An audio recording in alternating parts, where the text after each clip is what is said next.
Mamadou Diaka. Je suis le porte-parole national des enseignants contractuels communaux de Guinée non retenus au compte de la fonction publique locale.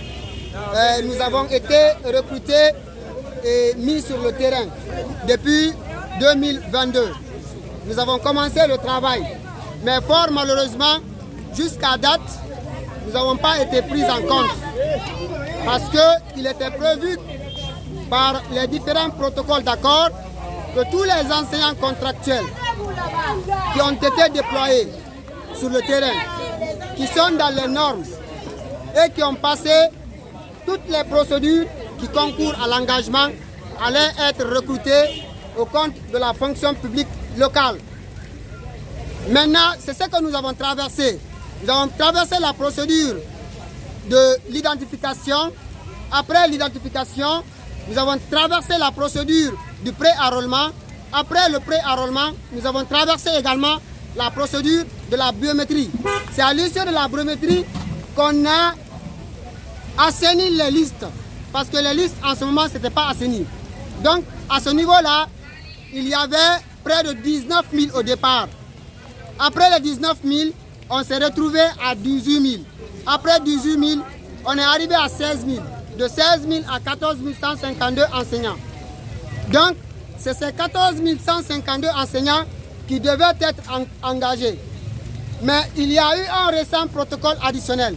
Mais même au niveau de ce protocole additionnel-là, en aucun cas ou en aucun passage, en aucun passage, du moins, il est mentionné qu'il y aura le recrutement de 10 000 enseignants.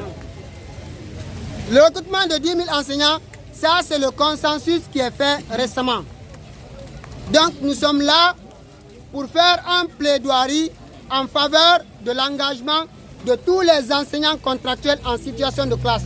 Parce que nous avons constaté que les enseignants en situation de classe qui étaient censés être recrutés ne sont pas pris en compte par les résultats publiés par le ministère du Travail et de la fonction publique.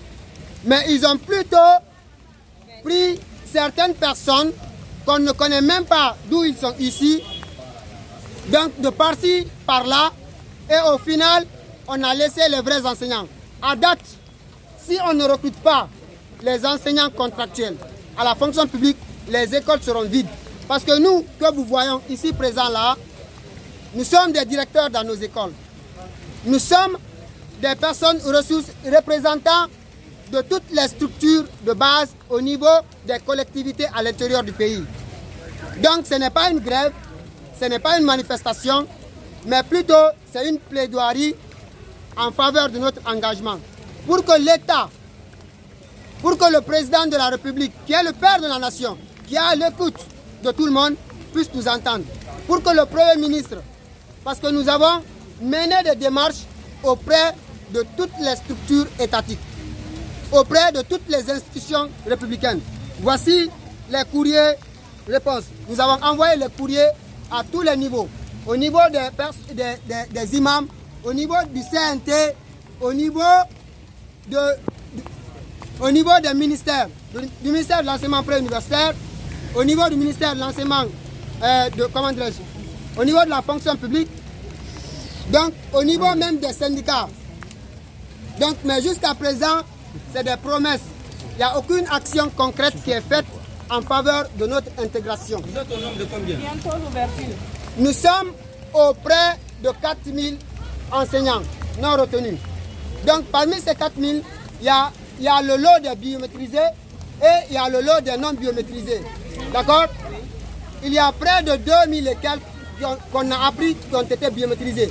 Pourquoi nous ne nous aventurons pas sur ces statistiques? Parce que toutes les personnes que vous voyez ici sont venues avec leur récépissé de biométrie. Nous avons été biométrisés. Nous sommes dans les normes. D'accord? Nous sommes dans les normes et nous sommes disposés à servir les écoles de la République. Donc, nous sommes là dans ce cadre-là. Je me nomme Mme Marie Bernadette Mara. Nous demandons au président de nous engager, de nous établir dans notre droit. Parce qu'on a beaucoup souffert. On a beaucoup souffert. Parce que nous sommes les mères des familles. Il y a certains même les mariages est péri à cause de ça. Il y a les divorces. Nos amis sont décédés à cause de ça. Depuis l'apparition du résultat là, vraiment, presque nous sommes morts. Vraiment. Parce qu'on peut marcher physiquement, le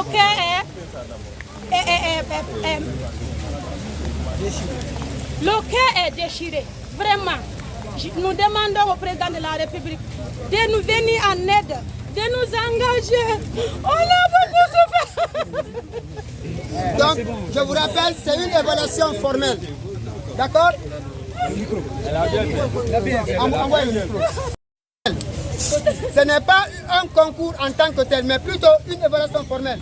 L'évaluation là, c'est pour venir voir est-ce que tel enseignant est capable d'enseigner. Est-ce que tel enseignant maîtrise les 5 pas didactiques? Donc c'était juste ça. Et dans tout le pays, parmi les 14 000, il n'y a pas eu près de 60 à 70 personnes qui n'ont pas eu la moyenne.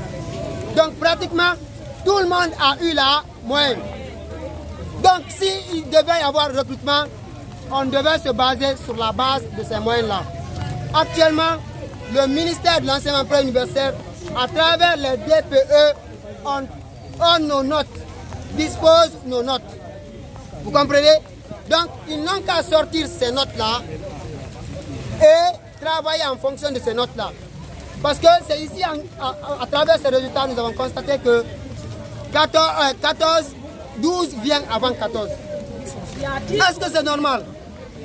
Est-ce que 10 doit venir avant 14?